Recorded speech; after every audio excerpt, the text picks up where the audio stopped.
Welcome to Eternal Manna, the daily devotional broadcast of Grace Gospel Church. We are looking at Psalm 63, the Psalm of the Soul. 3 times the word soul is used in this psalm.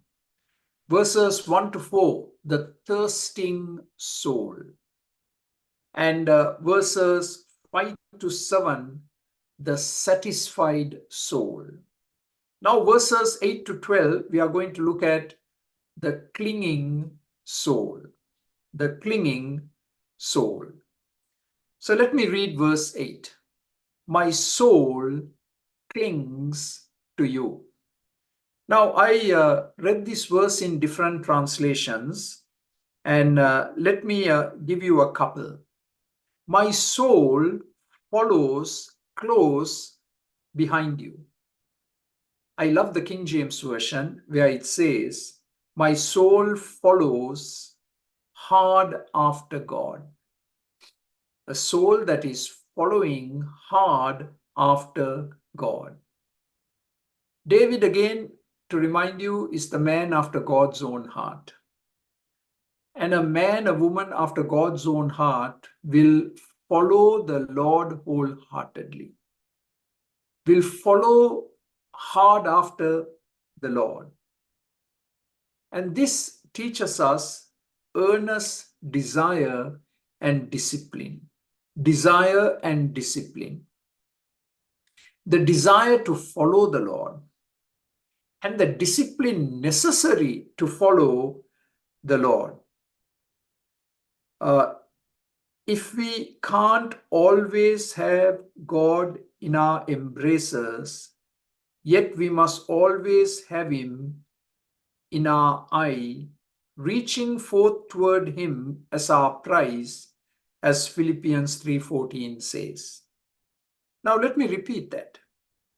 If we can't always have God in our embraces, yet we must always have Him in our eye, reaching forth toward Him as our prize. We would love to be in the embrace of God. Now, if that is not possible, we need to have the Lord before our eyes all the time. Yes, serious, vigorous endeavor is required to be in communion with God. To press hard after God is to follow Him closely, as those who are afraid of losing the sight of Him, and to follow Him swiftly as those that long to be with Him. I need to follow the Lord closely for fear that I might lose sight of Him. And I need to follow the Lord swiftly so that there will never come a distance between God and me. So that raises this whole question. Anything or anyone can come in between the Lord and me. Anything or anyone can come in between the Lord and me. And all too often, sadly, we have to confess that we have let perhaps our job, perhaps some entertainment, perhaps a particular person come in between us and the Lord. And the Lord seems now so far away. Remember, Peter followed the Lord afar off. He didn't follow the Lord closely. And he suffered some disastrous consequences.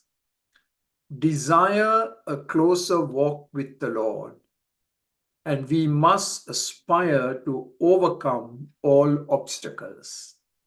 Many obstacles will come in our way, hindering us from following hard after the Lord.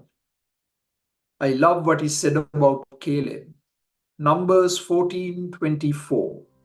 My servant Caleb has a different spirit and follows me wholeheartedly. That's the testimony of the Lord concerning Caleb, And that's the testimony that the Lord should give concerning you and me. Amen.